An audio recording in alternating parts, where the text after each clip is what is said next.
Let's answer this question. What is the appropriate one?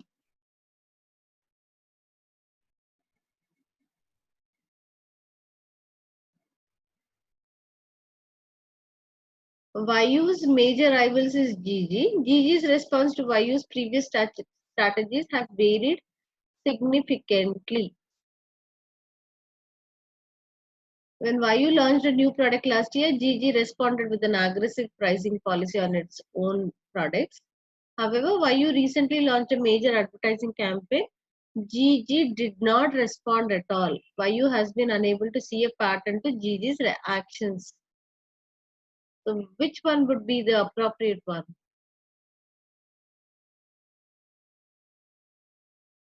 C. Pooja, it is C. There is no particular pattern because last year when they reacted aggressively, now they are not responding at all. Selective is a different meaning.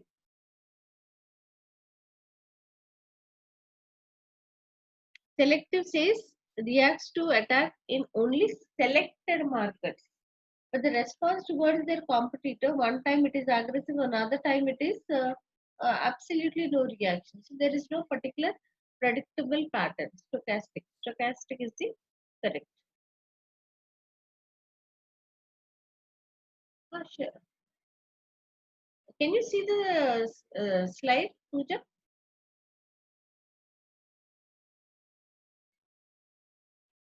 Okay. So laid back is no matter what the competitor does, they do not respond at all. They do not take any action. They just follow their own pattern of operations, and then they do not change their strategy according to the strategy of the competitor. That's laid back. Selective is the reaction is there, but they do not respond throughout. They respond only in select markets. Um, Sometimes there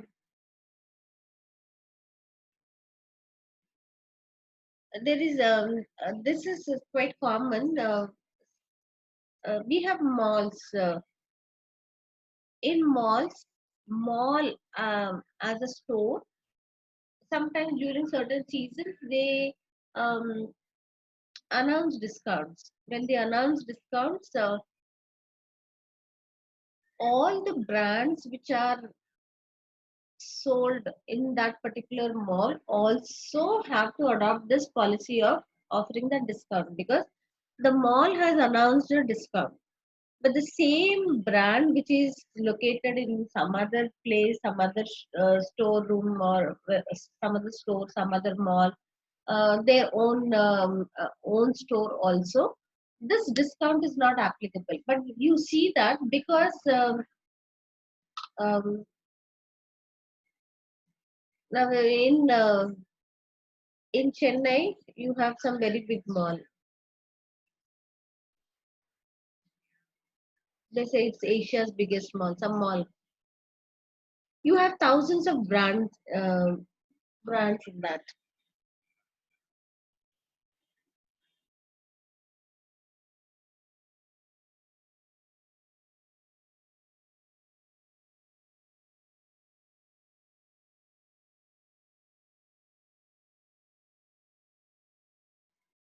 Is it Phoenix? There's a mall in Chennai. Doesn't matter. Doesn't matter.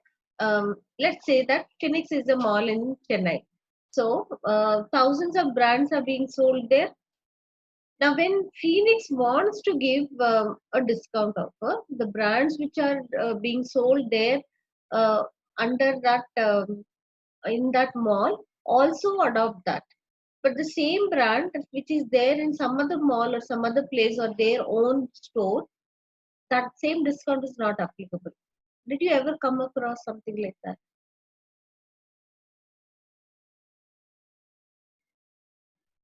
Okay. So which means that there is a reaction, but then reaction is only in selected markets. So they respond, they react only in few markets. It is not universally applicable. It is not throughout the same scenario. Okay. So that's selective reaction. Tiger is the competitor does something, and then here the response is quite on an aggressive note. So that is aggressive response. Stochastic is there is no specific pattern of their behavior. Now, the situation in this particular case also, see,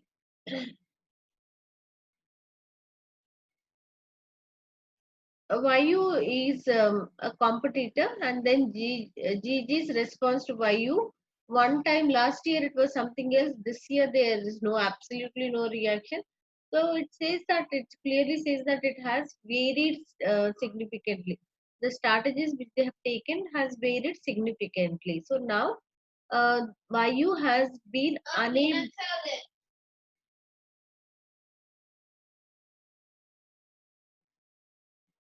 YU has been unable to see a pattern to GG's action. So it is stochastic.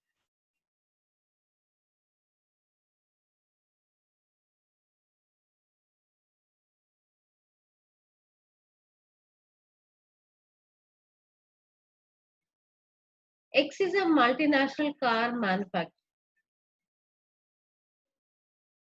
Okay, let's get back to the PPT. We'll do the next topic and then come back to the question.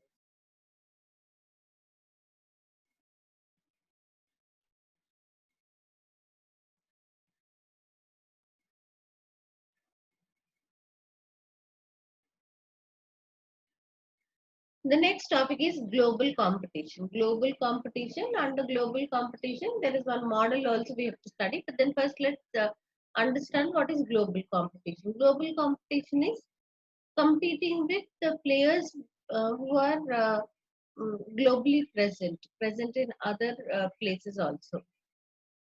So the question is, if the business is having its own share and place in the domestic market, why should it even think about entering into foreign markets? Why do you think they should um, face the global competition, compete with the players across the world or in the other countries?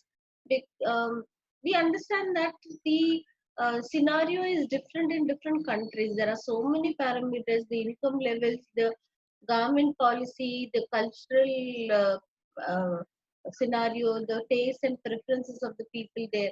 There are so many things which are present there. Now, in such a situation, why should they even think about the global competition? Is the first question. So, why should they think about global competition? Why enter foreign markets? So, there are few points which are given here. The first and foremost important point here is because they want to satisfy their shareholders.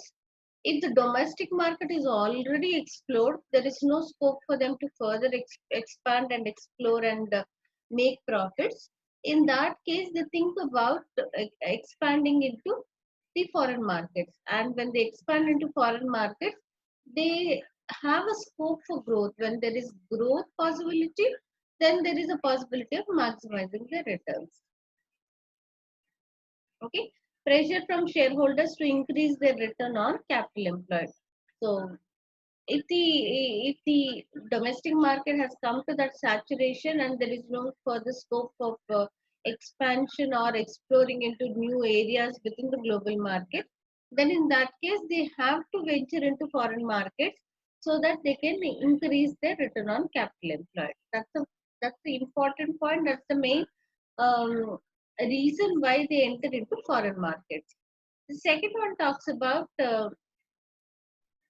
saturated domestic markets making home expansion difficult. Okay, because they've reached that saturation. The domestic markets have reached the saturation. There is no possibility. Even if they compete very severely or aggressively with their competitors, also, it is only grabbing something from the competitor. In turn, the competitor also will come out with another strategy and take the share from them. So it is all the while competing with the existing competitors, taking their share, but it is not possible to have an increased share. Right? Next one is opportunities are as emerging markets arise with increases in economic income and spending power. Advances in technology such as the internet and cloud computing means recognizing and exploiting such opportunities become viable.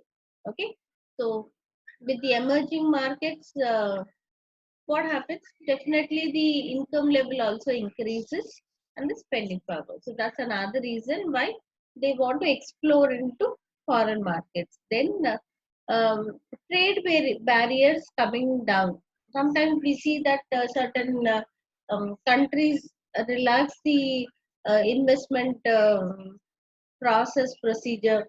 Of late in India, we see that for the past few years, then they are saying that we have eased the registration licensing process. Therefore, um, we want to attract the foreign. Just a minute, give me one minute.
Okay, I'm sorry.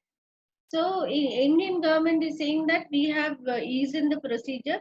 Therefore, the foreign direct investment to attract foreign direct investment, and then the um, foreign players come into the economy, establish their organizations, and then that will help the economy to grow. So when such trade barriers are eased or they come down, it enables competitors to compete in our domestic market as well as increasing the opportunities for a company overseas. So one of the versions why now you must have observed that there is a change in the education policy. So of course not implemented, but there is a proposal. Did you come across that? Did you read that?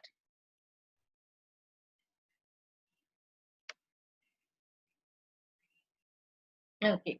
So that is similar to which type of economy, which type of education policy is that? It is similar to. We see that that that pattern, that structure of education is followed in US. So from a very long time, there is an expectation that foreign universities would come to India. They would establish their universities in India. So there is a prediction from for quite some time going on.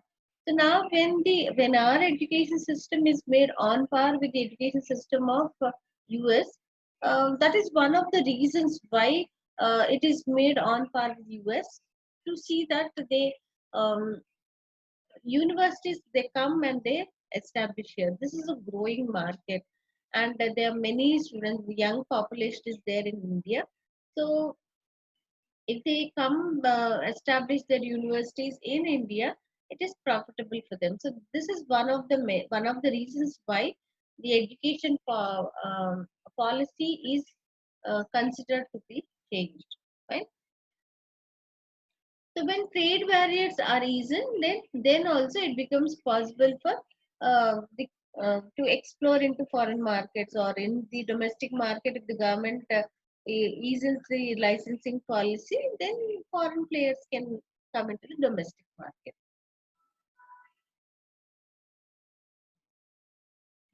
What are the risks arising from entering global markets? That's the next thing.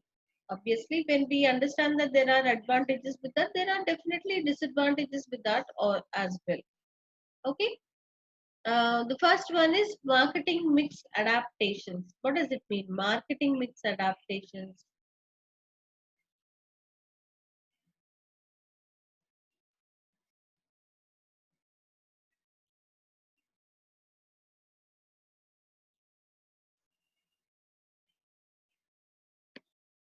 Mix talks about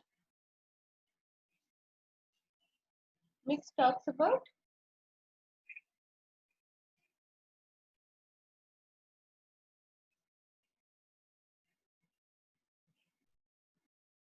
the marketing mix uh, adaptation. Yes, yes. Adaptation. What strategy should be adopted? Okay.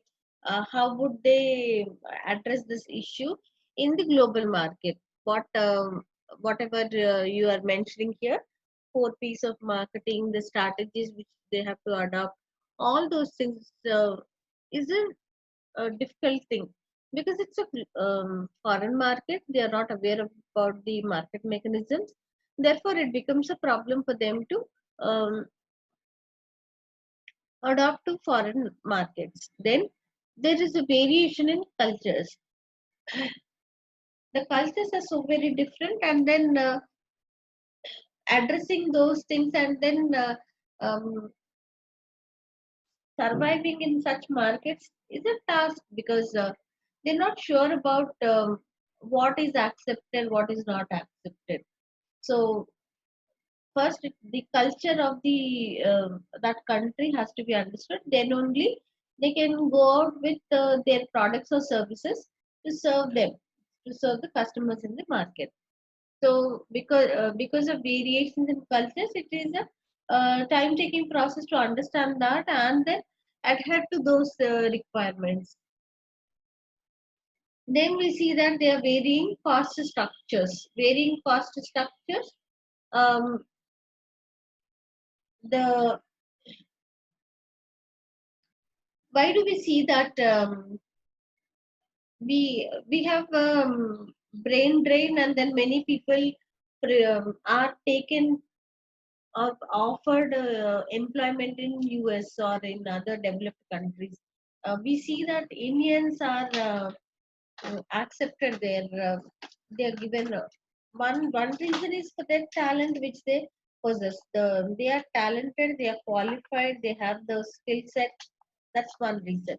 Another reason is Indian manpower is cheaper than people who have the same skill set in the US or the developed countries. Therefore, these people are preferred much. So then we see that the cost of labor, they were to if they were to employ a US citizen, or the cost of an Indian citizen being offered in employment, there is a variation in the cost structure. So we see that there are, this is one example, there are various costs which are different in different places. Material what is easily available in the domestic market may be uh, available at a very higher price or like that. So there are various cost structures, varying cost structures. Then different competitive levels, what strategies they adopt and how they compete in the market. The present competitors, their competitive levels may be different. So in the domestic market, they must be competing at different level. In the foreign market, the level of competition is at different level. Then exchange rate volatilities. We understand that the foreign exchange undergoes various fluctuations. So any fluctuation in the foreign rate will have an impact on their incomes. Um, See, the unit when it is established there in a foreign country, everything will be taken care of it. But the at the end of the period, from time to time, after meeting all those things, the profitability is realized, everything. The foreign transaction, because the parent company is in the domestic country, a subsidiary is established in the foreign market. Therefore, at the end of the period, the subsidiary's transaction should be translated according to the parent company's um, currency. So parent company, wherever, whichever country it is located, the subsidiary transactions will be translated. So if there is a fluctuation in the foreign currency, that will have an impact on the value of it when it is translated according to the domestic currency. So the That is the risk again. So then it will not be showing a profitable position. So exchange rate volatility, different economic situations. So in one country there's one economic cycle, another country another economic cycle, or another situation would be prevailing. So that's another problem. Political involvement. Okay, political involvement, whether government interferes. Um, if it is not capitalist economy, if it is a communist economy, in that case, so there is no chance that they can take decisions. But if it is a place where they can freely establish organizations and have their own business, then what is the political involvement and all? What is the political situation prevailing at that point of time? uh, then what are the entry requirements? So these things also decide about what are the risks which arise from entering into global market.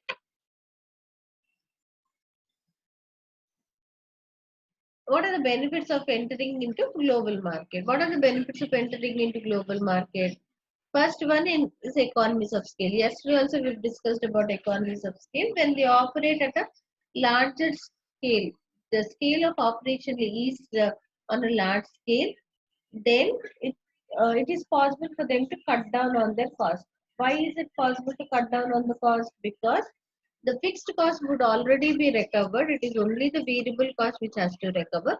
So after a while, after the break-even point is achieved, then the profit which is earned is equal to the contribution which is made. So it becomes possible for them to achieve that level of controlled cost, or they can economize on their cost. So economies of scale. Now at the present operation level, because the domestic market is already saturated, it is not possible for them to operate at a higher level. There is one reason they enter into the global market. By entering into global market, they are operating at a larger scale. So when they are operating at a larger scale, they can cut down on their cost, they can reduce the cost and realize the economies of scale. Then second one is management opportunity. So they get an opportunity to manage their business in a different environment, in a different picture. So that is quite challenging. That is quite motivating to people. Now working in an MNC is so attractive to so many people. So they prefer to work in multinational companies. Why? Because they have a chance to explore something which was not there earlier in the domestic market. So that gives a chance, that gives an opportunity for them to explore different things. So management has an opportunity to participate in this management of a unit which is started in a different country. The challenge to the traditional home culture. Okay, so it's a different culture which they have to face.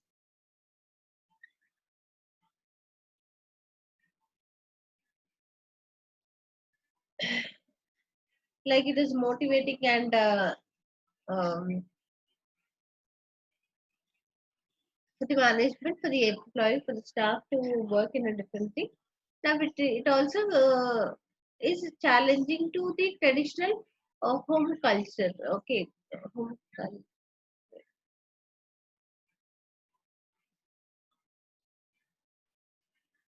Okay, then cheaper sources of raw material. That could be another reason that um, if they establish their unit in another country, then they can acquire material at a cheaper rate because maybe the origin of the material is in that particular country. Then they can also have access to more material which they can also use it for production, and then that can be imported to the domestic market. So maybe some cheaper sources of raw material are available in that country. That is one reason why they think of entering into global markets. Then let me see that market development to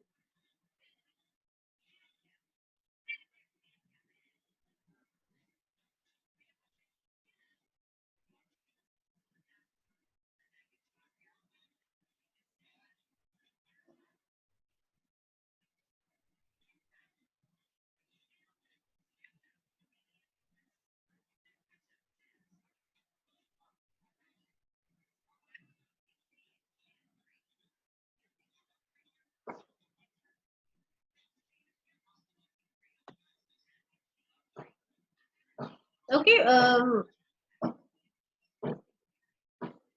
So market development to understand the various situations prevailing in the um, new markets, how to develop their markets, the emerging markets, new markets. Now, if they enter into a foreign market, let's say that if that is an unexplored market, maybe they get a chance to explore that and expand to grow in that particular market. So, market development. Then risk reduction. Now here, instead of selling it only in the domestic market, if they also take up uh, selling in the foreign market, then there would be a variation in the profitability. Maybe the profit there would be more because it's an unexplored market. So whatever risk they face in one country can be mitigated with the income or profit which is made in another country. So here something like if they are exploring into entering into new markets, it is like managing a portfolio. Instead of completely focusing only on one market, only on domestic market, they are also spreading across and investing in various other markets. Even if one market fails also, there are incomes or profits earned from other markets which can come to their rescue. That would be like a risk reduction strategy by entering into a new market. Okay. Sometimes there is a political sponsorship. So governments also encourage, they announce certain uh, subsidies, some initial tax waiving, things like that. So those things also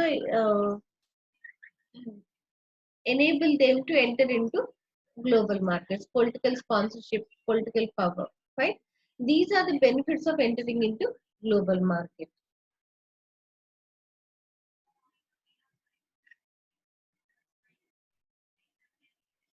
Okay, there is a model given by Porter. We call it as Porter's diamond. Okay, so the competitive advantage, Porter says that there is a competitive advantage if they enter into other markets, and there are four competitive advantages mentioned here: factor conditions, strategy, structure, and rivalry, demand conditions, related and supporting industry. These are the four factors. Then Porter asked, why do certain nations house so many successful international firms? How do they sustain superior performance in global marketplace? What are the implications for government policy and strategy? Okay, so Porter's diamond model suggests that there are advantages. There are advantages. Uh, there are benefits associated with entering into uh, global market. So first one is factor conditions. Just a minute.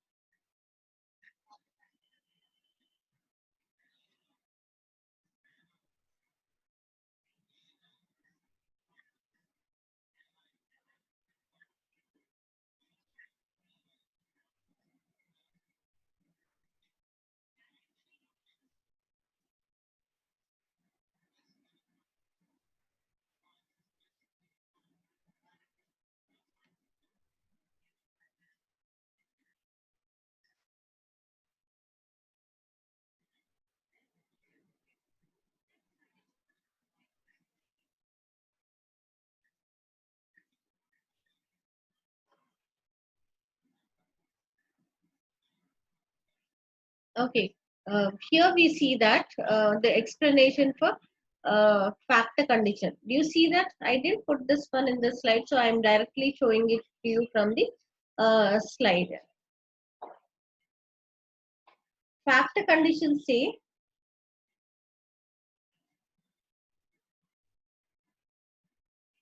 it says that there is a supply of production factors that convey advantage. What does it mean?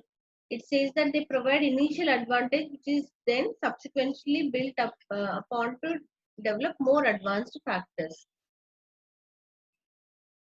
So initially, whatever are the factors, which include human, physical, knowledge, capital, and infrastructure.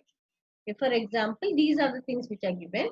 Now it says that a supply of production factors. We know what are the production factors. Because of that, there is an advantage to explore into a foreign market, start their business in a foreign market. So the first one is factor condition. What are the factors of production? We understand what are the factors of production. Factors of production are, there are four factors of production. We know that. Now the factors of production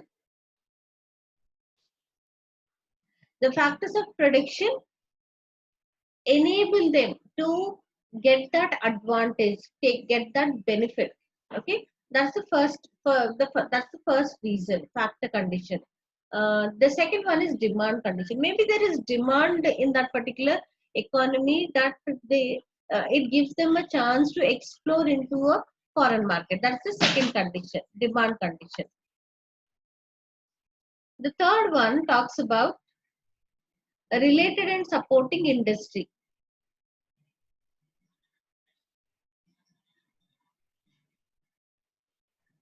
Now, related and supporting industry, because of other industries, supporting industries, it becomes possible for them to get the advantage. That's the third one. Fourth one talks about strategy, structure, and rivalry. The strategies which are adopted in the foreign market, the structure of the markets, and the rivalry.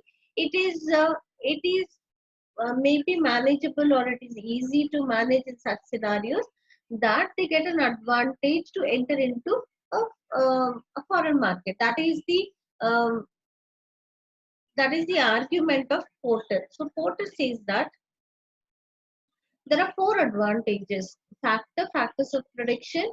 Then we see the demand condition, that there is demand in the foreign market about their products and services. Therefore, that gives them an advantage. The strategy, structure, and rivalry also enable them to survive in such a market. And then related and supporting industry activities which are there in the foreign market also enable them to um, uh, explore into the foreign markets, face the global competition. So uh, that is the version of Porter. So Porter has given this model wherein it says that when business thinks of entering into a global market, face the global competition, uh, this could be because of these reasons. The reasons are, maybe the factors of production are available, the demand for their products and services is more.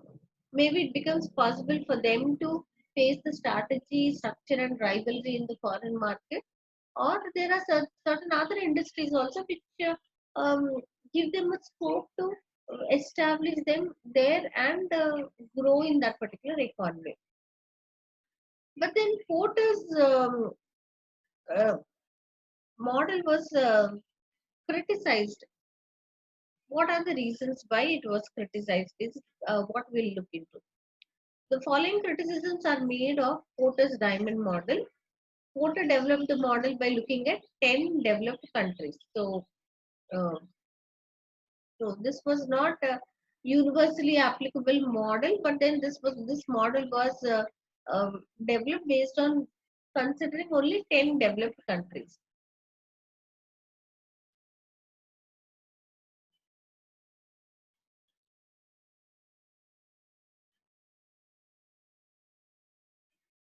Next, Porter argues that inbound foreign direct investment does not increase domestic competition significantly because domestic firms lack the capability to defend their own markets. So here it says the foreign direct investment (FDI). His argument was it increases domestic competition. It may not be so.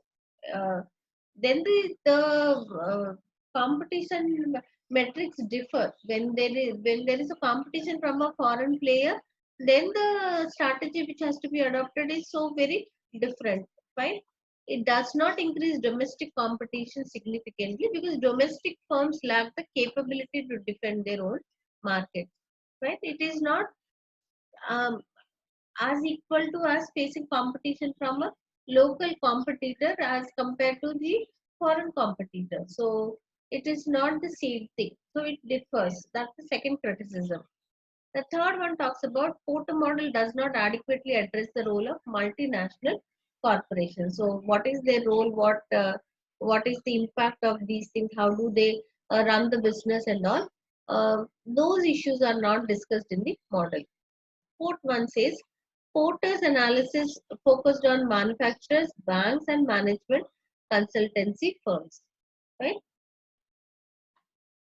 So it is ignoring service-based companies. So for them, uh, whether it is applicable, that is not addressed. So Porter's focus is on the domestic country rather than which foreign markets have been targeted. So when a foreign player enters into a domestic market, he's only focusing on that.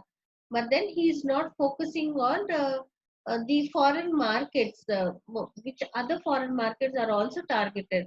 So whatever is the strategy there in the foreign market, if they are trying to adopt it here in the domestic market, that may not be applicable here. So careful choice of target is essential to ensure that the firm has the competences required for success. Then not all firms can become successful based on this. To become successful, it is the corporate management of the organization is more important, whether it is in the domestic market or in the foreign market. Just because there are four competitive advantages mentioned by Porter about these things, it doesn't ensure or it enables them to make profit. There are so many other parameters we have to understand that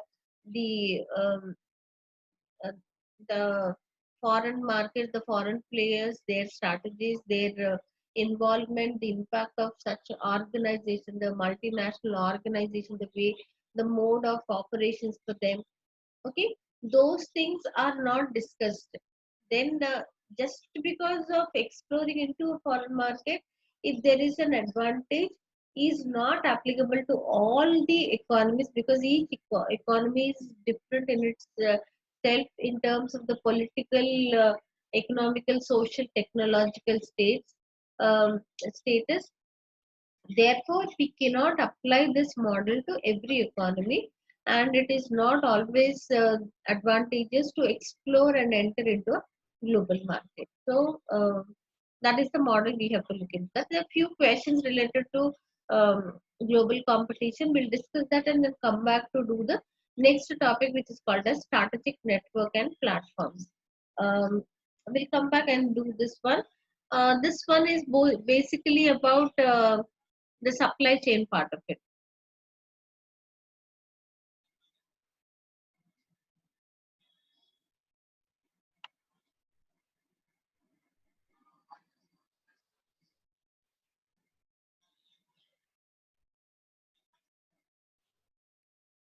Okay. Um, 61. X is a multinational car manufacturer based in countrywide. As part of its strategic planning process, X is considering further overseas expansion and wishes to determine whether being based in countrywide gives it a competitive advantage over domestic car manufacturers in other countries. Country Y has two main universities, each of which offers a degree program in automotive engineering. The graduates from this program are very highly regarded and are seen as being important to X operations. The graduates produced by the local university are an example of which one factor from Michael Porter's diamond model.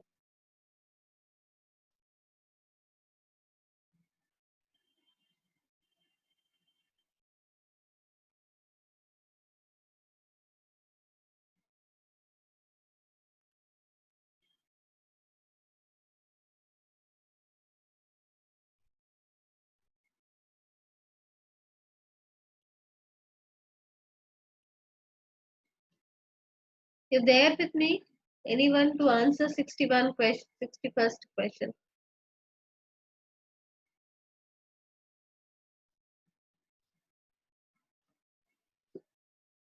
Anyone to respond? A, factor conditions. Why?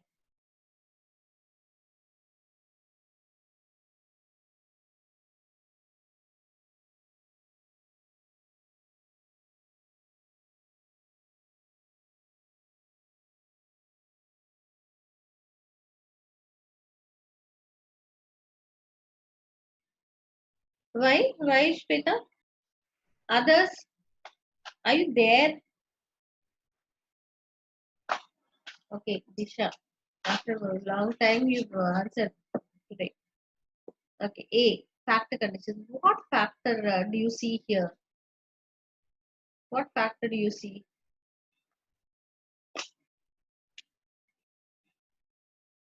Human resources available. That's right. Um,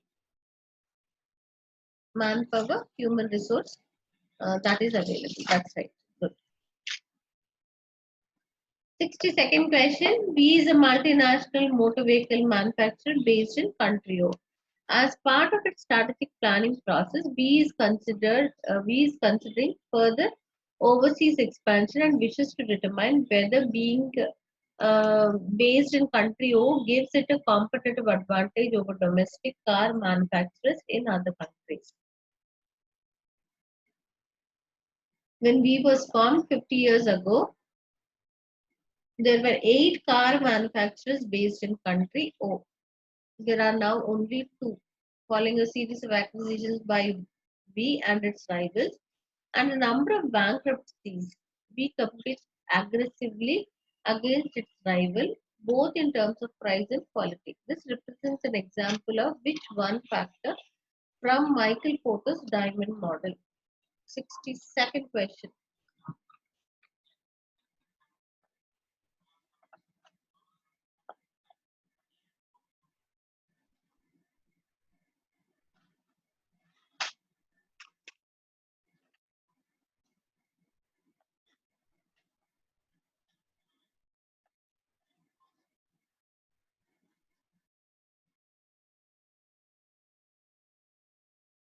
What is it? What is the factor? What is the reason? D. Disha says it's D.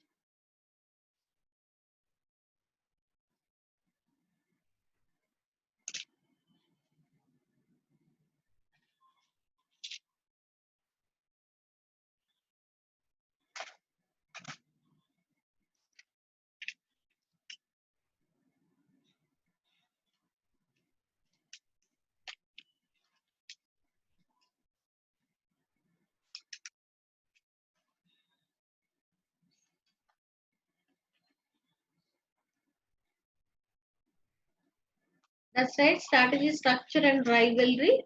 Uh, Here it is about the rivals, the strategy which they are adopting, the aggressiveness of the rivals. Those things are considered, discussed here.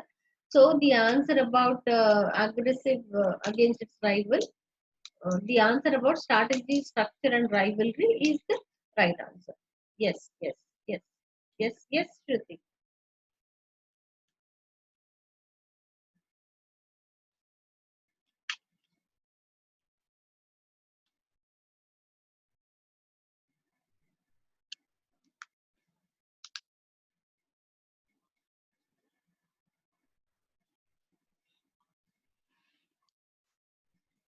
I didn't understand. I also felt the rivalry part is kind of confusing.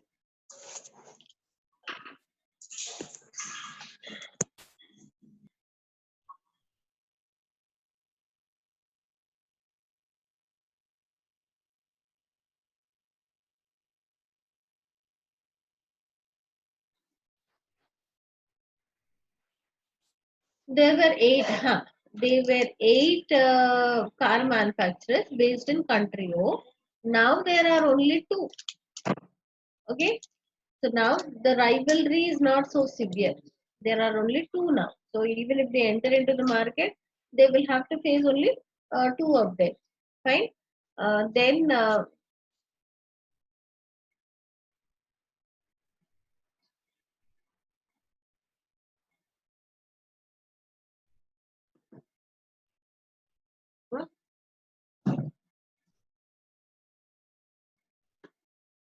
um, there are only now only two following a series of acquisition by its rivals and the number of bankruptcies. So the ones who are present are also facing some other issues there. So that gives us an gives them an advantage to enter into the market. After that, 63.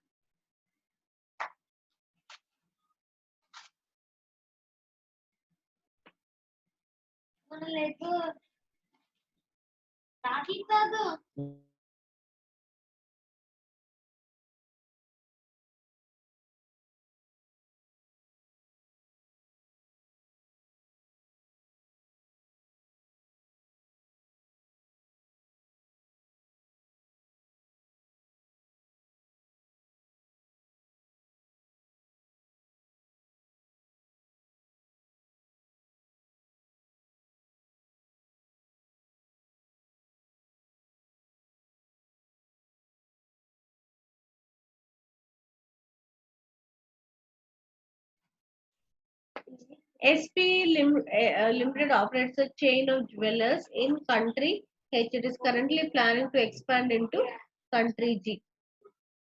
Which three of the following would be classified as related and supporting industries for SP within country G when using Porter's diamond model?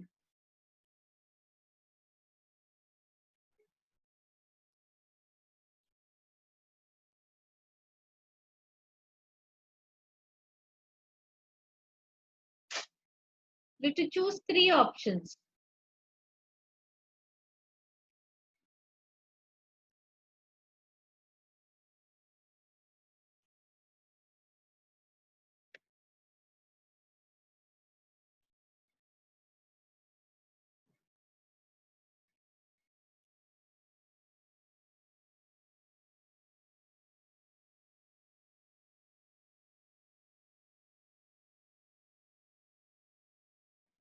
Answer 63rd question.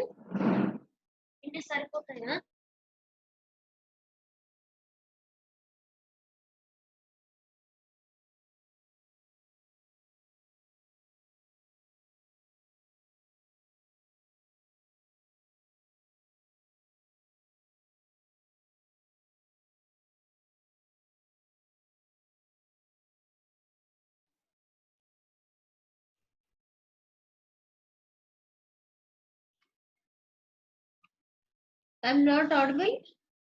No response at all. You have to answer three options. Which three of the following would be classified as related and supporting activities? B, A,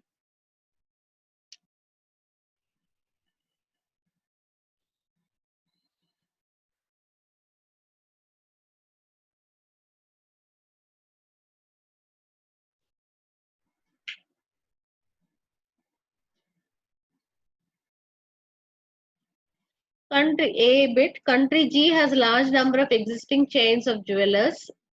B says G has a large number of suppliers of precious metals.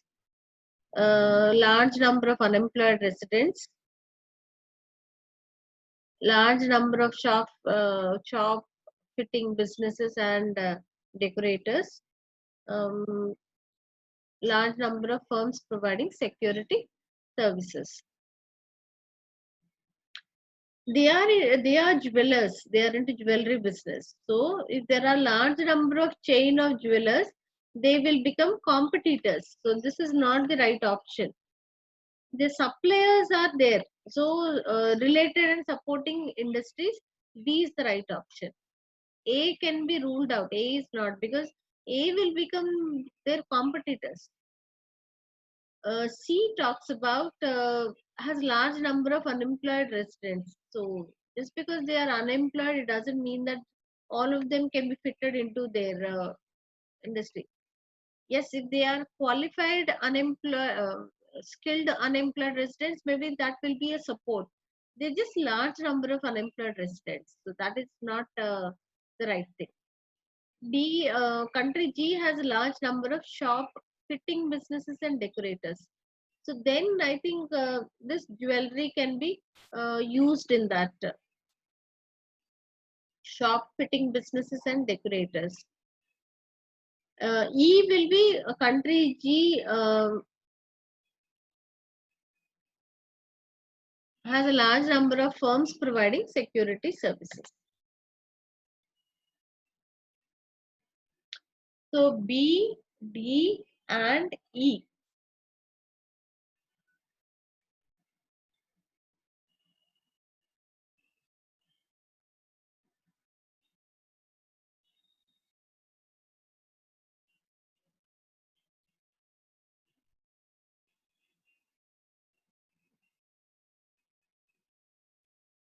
HGY is a chain of opticians which is considering expanding into country F. It has decided to analyze their decision using Porter's diamond model.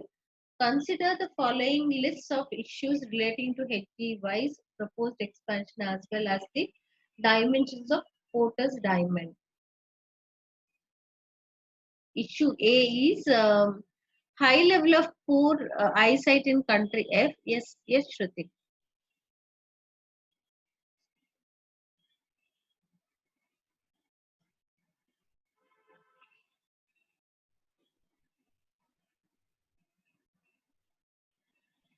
Jewelry business, no, they need require security. Jewelry business, so they require security. So there are the security services also available.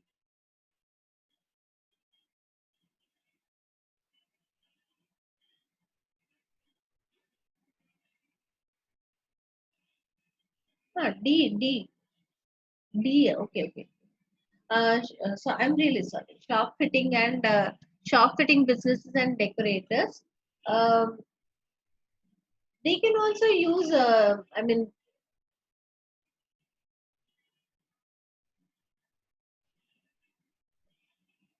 their services can be used in as I mean, decorating their shop or fitting that shop. So whatever is the requirement to establish their store or shop or mall or anything, shop fitting businesses and decorators are there. So their services can be used here.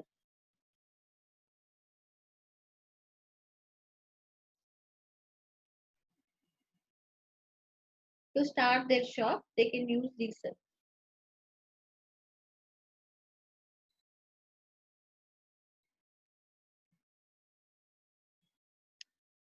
I told you unemployment is also generally we can take that, but then jewelry business requires the skill in that jewelry business.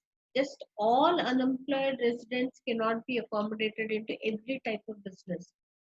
If that was skilled skilled unemployed people, then they can come. They can be used as their resource, but it is generic. Unemployed residents are in general, so that's what it is general. But if it is very specific to fit their shop, yes, to provide security, yes, so these are very specifically used by their shop in the foreign country. But all unemployed people cannot be accommodated into their jewelry business. They should understand the intricacies of working in a jewelry shop. So if that was there, yes, we could have chosen C also as the right option. But that was in generic sense, unemployment.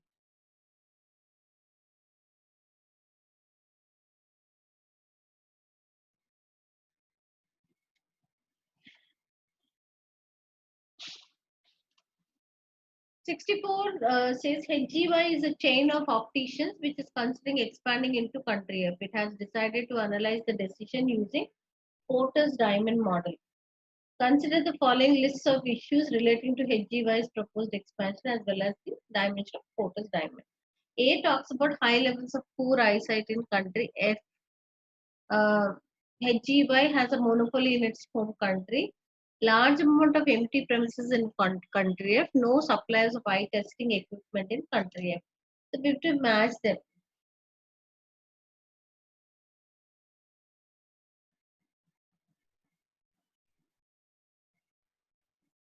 Yes. Okay.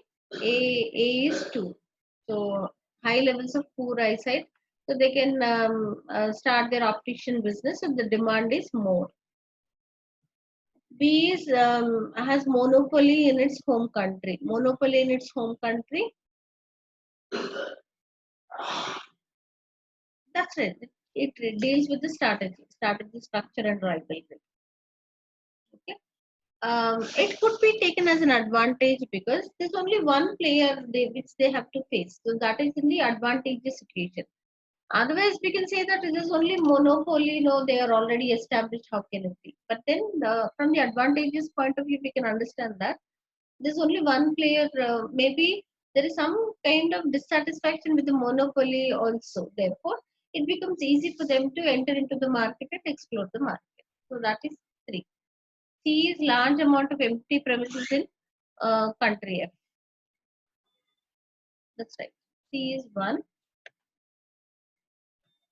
That is one factor which is available. Uh, C is 4. C is 1, Nisha. C is 1. Just check that. Because there is see, there are 4 factors of prediction. Out of that, land is one factor of prediction, isn't it? Manpower, capital, labor, capital, the equipment, the machinery, and then the land part of it. So land is one factor of prediction. So C is 1. Then we see no suppliers of eye testing equipment in country F.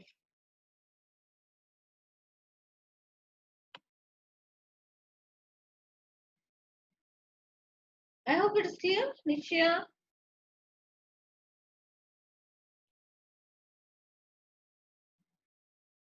Okay. 65. No problem. 65 says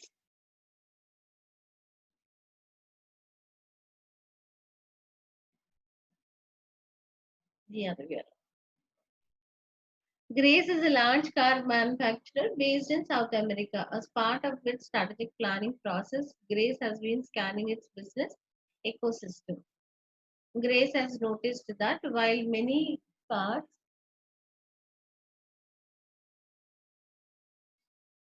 are connected to the internet by online applications to provide location, traffic, and service information, some are now being personalized. Drivers receive content and services that are unique to them, such as the location of the nearest branch, their favorite coffee chain. These apps learn and modify output based on the driver's user of the app. The consultancy group Accenture wrote a report in 2015 called Accenture Technology Vision. This report highlighted 5 emerging. We have not done this topic. Okay, I'm putting it on hold. 65. We'll do this and then we'll get back to this one. Um, We have not done 65. So let's put it on hold. I have till now, I think another two questions I have put on hold. We have not done this topic, so we'll do that and then come back. Right? Let's get back to the PPT. Now, the next topic is about strategic networks and platforms. So this is focusing on what is supply chain. So we have to discuss about what is supply chain, what are the upstream, downstream related activities of supply chain, and then what is the meaning of the terms which are included in downstream, that is CRM, customer relationship management, relationship marketing.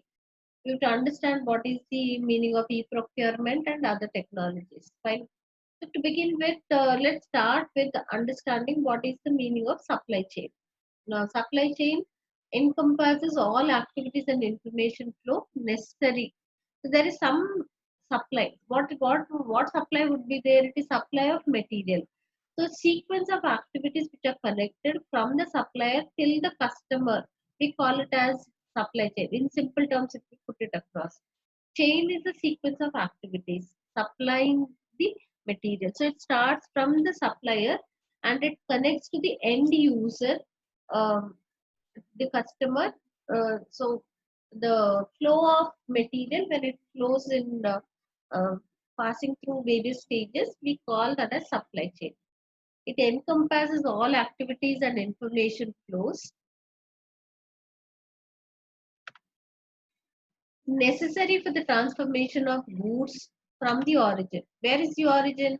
The origin is the supplier. Supplier is the origin of raw material to when the product is finally consumed or discarded.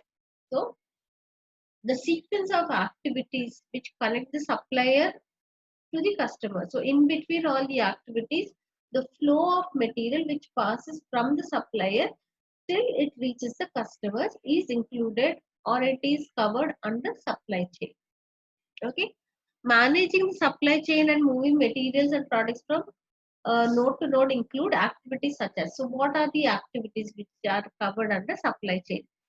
Is it simply that it moves from the supplier, goes to the production, it gets converted in from raw material to finished goods, and it reaches the customer? So the sequence is that, but if the sequence to move smoothly, there are set of activities in between which have to be covered, and only when it passes through all these phases, the material finally reaches the customers. Okay, it starts from the supplier. Supplier has the raw material, but the raw material is not consumed by the consumer directly. It has to be converted into finished goods. After that, that will be delivered to the customer. But the material which is there with the supplier, how will it reach to the production? How will it get converted into finished goods? For that, there are certain other activities also which are involved. So the activities that are involved are, there is a planning of production.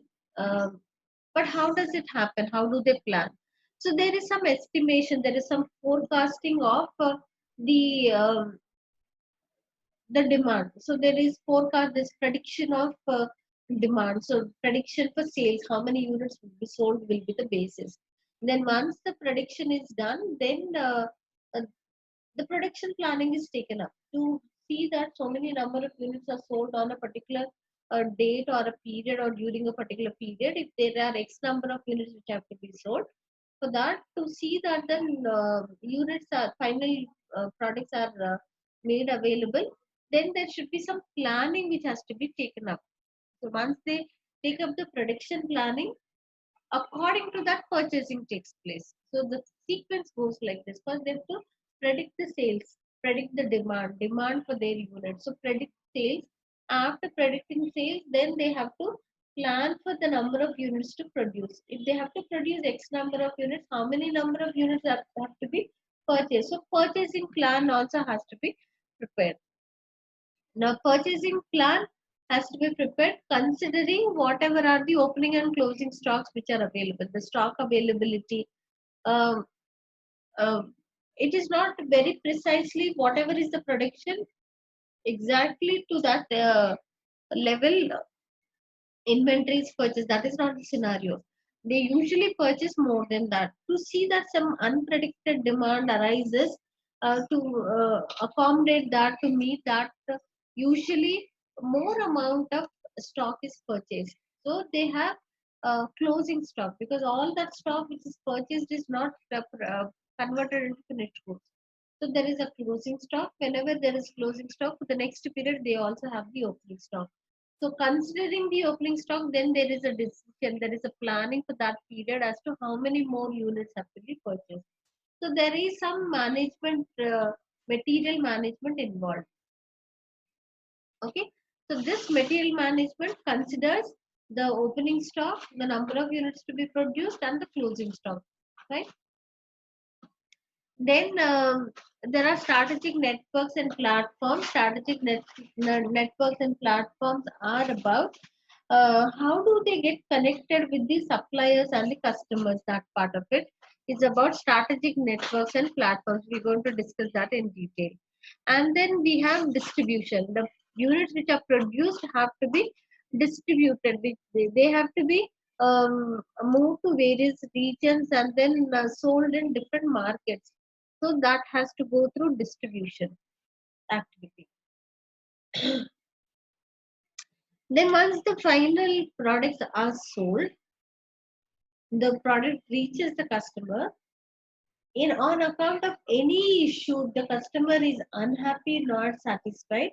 In that case, there are certain services which are provided. Maybe there's some kind of repairs, or sometimes we are even encouraged to return the goods. So there are sales returns, there are some services which are provided, repairs, maintenance free of cost. All those things also are a part of the sequence of activities which are covered under supply chain.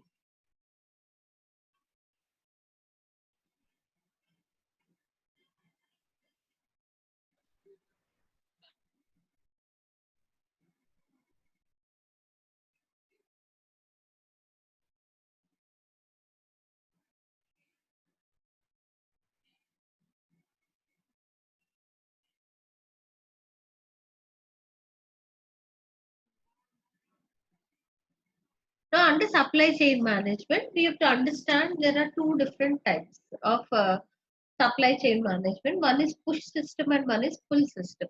Okay. So we have to understand what is push system and what is pull system. Understand the supplier strategy. I'll explain to you just now what is push system, pull system.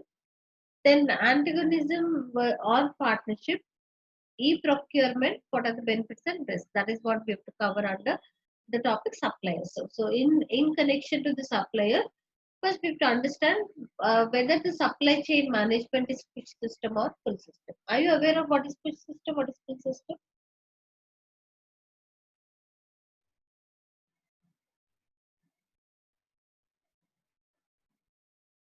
The conventional method of um activity which takes place is, first material is purchased even when there is no demand. So when there is no demand, material is acquired from the supplier. The material gets converted into finished goods. Even at that time also, there is no confirmation or there is no order placed from the customer. It is only based on certain predictions, certain forecasting, that this is taken up, and the material is purchased and converted into finished goods. They are moved to the showrooms, they are moved to the distributors, and then they are kept available for the customer. And the customer, on requirement, they buy from the um, showroom stores, retailers, or whoever are there to supply them the material. That's the traditional, that's the conventional way of doing the business. So the day when the transaction of approaching the supplier with the order for material is done, at that time they are not aware about whether the actual customer would be um, really buying this one, or is there any kind of assurance that is not there.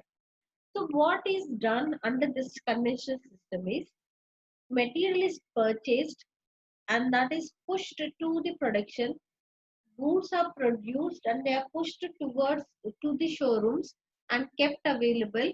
So from one stage to another stage, the things are pushed uh, to the next level, and they are uh, made available to the customer. So the sequence of activities from supplier to the customer, they are connected, but in this process it is all based on certain forecasting and predictions that they are taking up the next level of activities. They are pushing from one activity to another activity. But full system is it works the other way around. How does it work? It works only when there is an order which is received from the customer. So it's the other way around. Push system starts the first in the sequence. The first step starts with the supplier. From the supplier, material is received, then that material is converted, and the rest of the activities are followed there in the push system. But the pull system, it starts, the starting point is when there is an order from the customer. So the order from the customer is received. After the order from the customer is received, then they start with the production plan. When the production plan is considered, then according to that, the uh, purchases are taken up. They purchase the material. So they are working out in the reverse direction. Otherwise, it was purchase of material from the supplier, production. So now here it goes the reverse way. So the sequence of activities are connected, but then uh, it is the starting point is the customer. So then now we have to think about here. Is it so simple that an order is received from the customer and instantly the production can be taken up? Because the traditional method is taken up in because of the time taking nature of this supply chain management.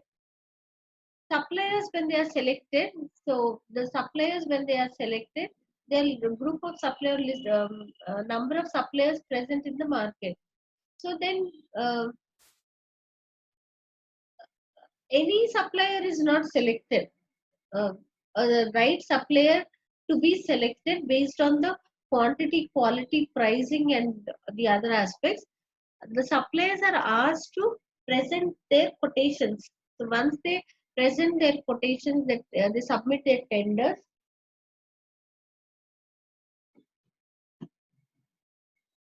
When they submit these quotations, then the right supplier is selected.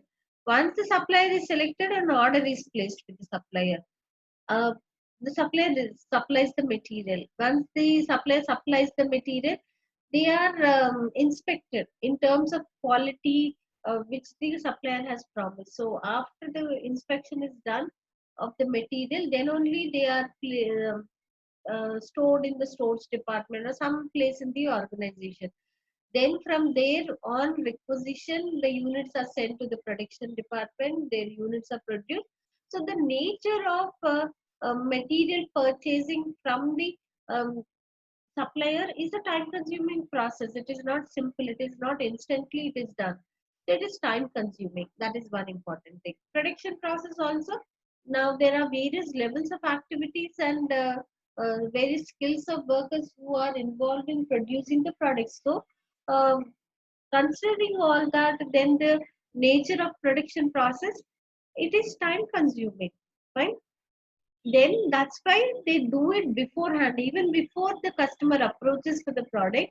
Even before that, based on only the demand prediction, um, the conventional method buys the material, produces the products, and then keeps them available. But then if we are talking about full system, how does it work out?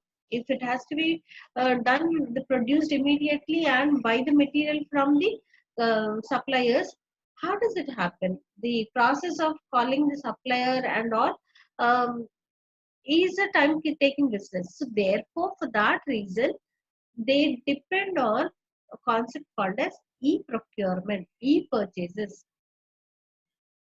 Okay, so they depend on the technology, electronic technology, for the purpose of buying the material from the supplier.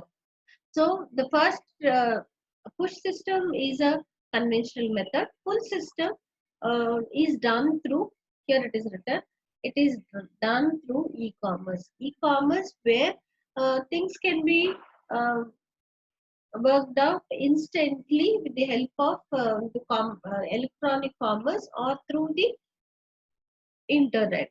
So that is how it happens. First one, the supplier strategy. The supplier has to be selected. The sources from various sources of suppliers who are present in the market, they are all asked to submit their quotation. The supplier is selected based on whatever are the requirements, the number, the quantity, the quality, the cost, the speed, the time of delivery. All these things are considered. Sometimes even it is considered about whether they have to depend on a supplier for their material or they themselves can uh, provide their own material. So that is another strategy which has to be considered. Sometimes some of the components which are used in the production process, usually they are bought from the supplier. So when they are bought from the supplier, um,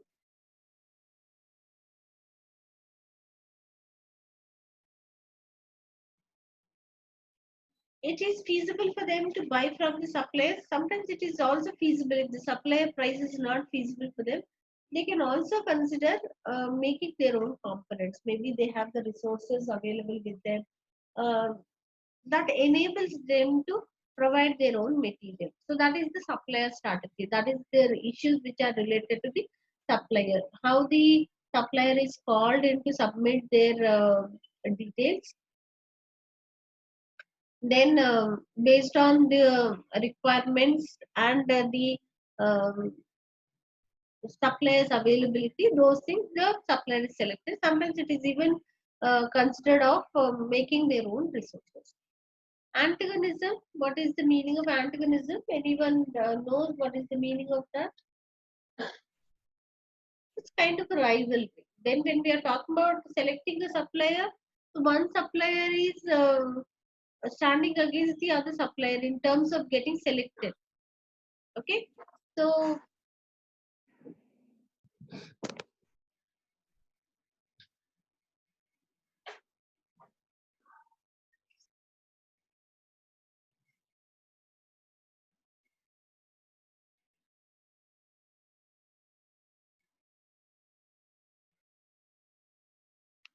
there is rivalry among the supplier because they have to be selected. They have to be selected, and in this process, there is usually competition among the suppliers.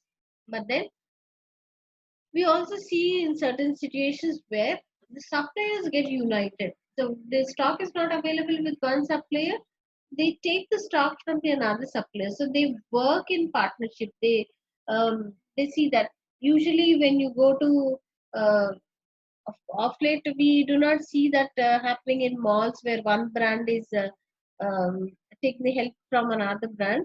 But then in local markets we see that if we approach one shop and then the stock is not available with that, they ask you to wait for some time. They get the stock from another shop and then provide it to you. You must have come across such situations where the suppliers are not competing with each other, but they are providing resources for one another. Right? So they work in partnership. So either it is antagonism or partnership. Uh, how they are working. So that again is the strategy which has to be considered. Then, what is e-procurement? What is e-procurement? Procuring the material, purchasing the material from the internet, from taking the resources from the internet, because the internet connects with the suppliers, with the manufacturers, and the manufacturers are connected to the customers. So there is dependence on the internet to see that things happen instantly. Now, the conventional system, when we have discussed that it is time taking, there is a process where they are submitting their tenders, and then their selection process is all done manually. It's a time taking process. Then there are so many parameters which have to be considered. Now that can be resolved by getting connected on the internet. So there is e-commerce platforms. There are e-commerce platforms which are available, wherein it becomes easy or convenient or instantly they can be connected to the suppliers. How? Suppliers have their details mentioned on the internet. We understand, all of us, we understand what is the procedure in which e-commerce takes place. So this saves a lot of time. So even if when there is an order received from the customer, uh, to see that the production is takes up very quickly, and then the products are produced, are produced and delivered to the customer. They need not depend on long time periods. They can take it up quickly, immediately.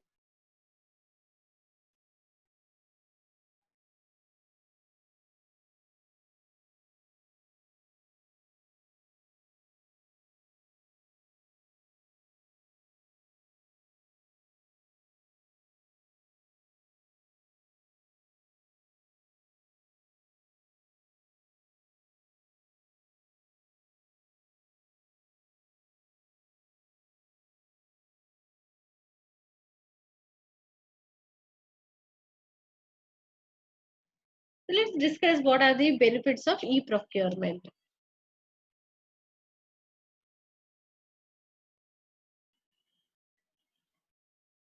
E-procurement is the process of automated, can be automated, the better, as there will be considerable financial benefits. What are they? Labor cost will be greatly reduced. How does it happen? There are employees who are involved in communicating with the suppliers, take their response, then again communicate with them through whatever is the mode of communication, through post, through telephone, all that. So there are labor employees involved in doing these works manually under the conventional method. But if they depend on the electronic platforms, and when the material is purchased through internet, in that case, the first thing is the labor cost can be cut down. The next one talks about inventory holding cost will be reduced. Not only should overstocking be less likely, but the cost of inventory, average inventories can be lower. What does it mean? The conventional method, what was it doing? It was buying material, storing them in the stores department. From stores department, that is moving to the production department. The production department, the units are produced and stored in the warehouses and moved to the showroom. So at every stage we see that there is something like storing the material in the premises. For that they have to take certain measures. There is a space which is required, which have for which cost is incurred. Then certain measures should be taken to see that the material is stored properly. Then rent on these things have to be paid. Then to see that they do not get damaged and all, anything, insurance is taken. So there are certain costs which are incurred in case of storing the inventory. And when inventory has to be purchased, usually it is purchased in bulk, because production process should go on smoothly, continuously. Bulk material is purchased. Discounts, to avail discounts, also material is purchased in bulk quantity. For all this thing, capital is needed. Capital is raised and invested in inventory. Until these products are sold and the amount is realized back, the capital is blocked in inventory. So on this inventory, cost of capital is met. So there are certain costs which are incurred in case inventory is purchased before there is a requirement from the customer under the conventional method. So there are certain costs which are incurred on buying the inventory and storing the inventory. Inventory holding cost, or we also call them as carrying costs. So costs are incurred on that. Then we see production and sales should be higher, as there will be fewer stock outs, because of more accurate monitoring of demand and greater ordering accuracy. So now here they can get away with this inventory, cost of inventory. Now they do not have to store material, pay the storage cost, the measures, the precautions, the preventive measures to store them properly, to see that uh, the production process is not stopped on account of no stock availability. All those issues need not be dealt now if they take up e-procurement. So only when there is a need, they place an order, they quickly produce the product, and they can I mean, the turnover would be high. Why? Because everything is done immediately, quickly. There is not much of inventory holding period, because everything is done based on the requirement immediately, instantly. Things work out. Fine. Um, so now the cost of capital will be less. The storage cost can be eliminated. There is no thinking about what if there is that anticipation that maybe demand would be there, and they are left with no stock or stock outs. Those risks are not there. Now it is taken up immediately, as and when there is a demand. The other activities which are connected with that demand are taken up immediately. Okay, the firm may benefit from a much wider scope of supplies rather than relying on the local ones. We see that now there are certain platforms from which when we purchase, it is earlier what was the limitation that it was restricted only to the domestic market. Now the choice is more. They can buy from suppliers located far away places also, because they are connected through a platform on the internet. It it it enables them to have an access to various other suppliers in the market. Then greater financial transparency and accountability. Okay, because everything is done through uh, electronic mode, there is greater financial transparency and accountability. Otherwise, there is a scope and chance of manipulation. That is the recording part of it, and then the units which are recorded, the quality aspect of it, those things are not accounted for. But now everything is transparent. What quality, what quantity, what price for these things, there is greater transparency and accountability. Then greater control over inventories, because of the transparency, because of the availability, all those aspects, there is control over inventories. Quicker ordering, making it easier to operate lean or just in manufacturing systems.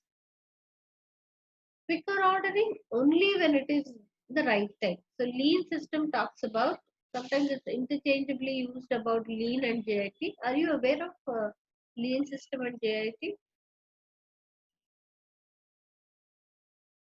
Do you know what are these systems? Lean system, they are interchangeably used, but very minute slight differences are there. Lean system talks about doing the right thing at the right time. Okay, making things available at the right time is what lean system focuses on. JIT does everything just in time. So the reason for e-procurement is, one of the reasons is JIT is also a reason. JIT doesn't believe in the push system, it believes in the pull system. Lead and JIT both are pull systems. So only when there is an order from the customer, they respond to that. According to that, there is production work taken up. To meet the production requirement, purchases takes place.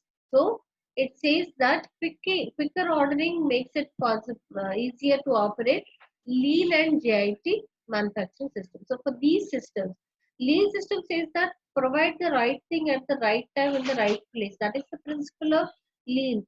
Okay, for that um, there are certain principles which lean follows. JIT also takes the things takes up the production activity only when there is an order from the customer. So fulfill the purchase, fulfill the production order, they have to buy the material instantly. So they are depending uh, on the material at the right time. So then the e-procurement helps these two systems. Then there are also considerable benefits to suppliers concerned, such as reduced ordering cost, reduced paperwork, and improved cash flow. That should strengthen the relationship between the firm and its suppliers. There are risks also with this. Okay, what is the risk?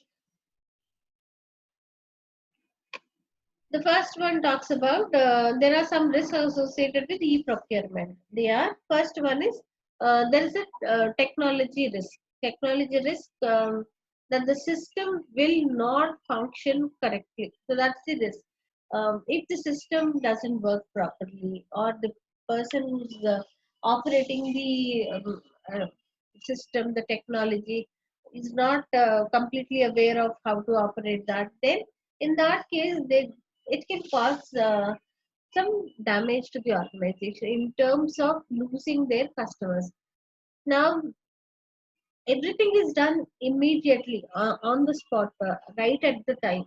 So they have to be fulfilled with they have to be provided with the order. Their order has to be fulfilled. They have to be satisfied. Now, in this case of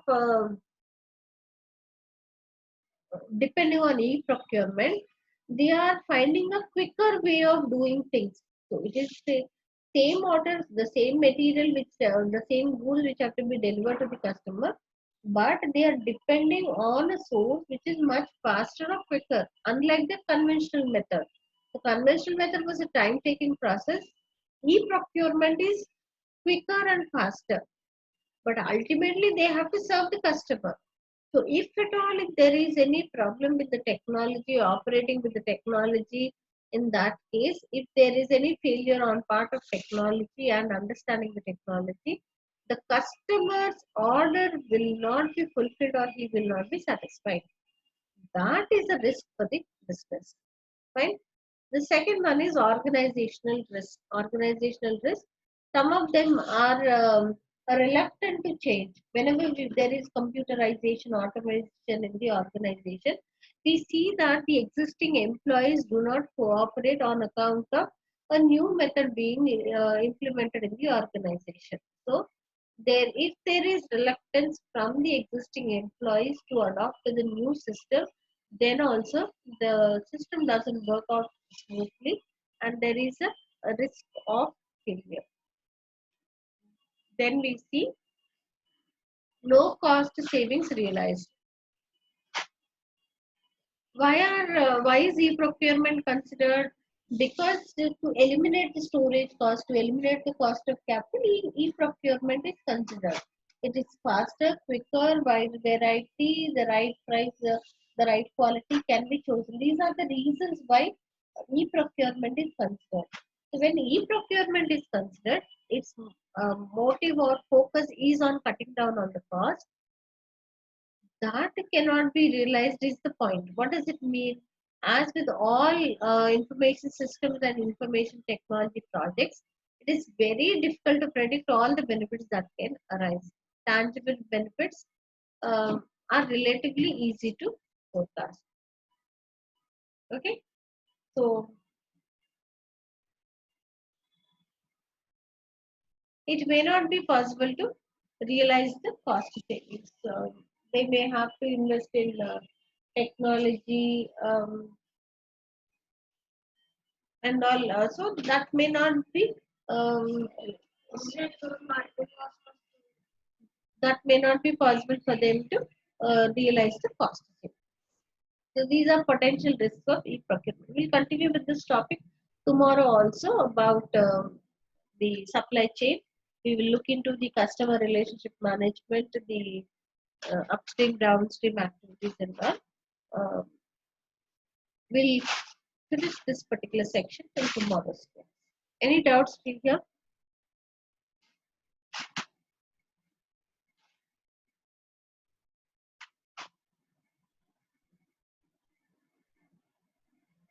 Okay, if that's fine, then we'll end the class here.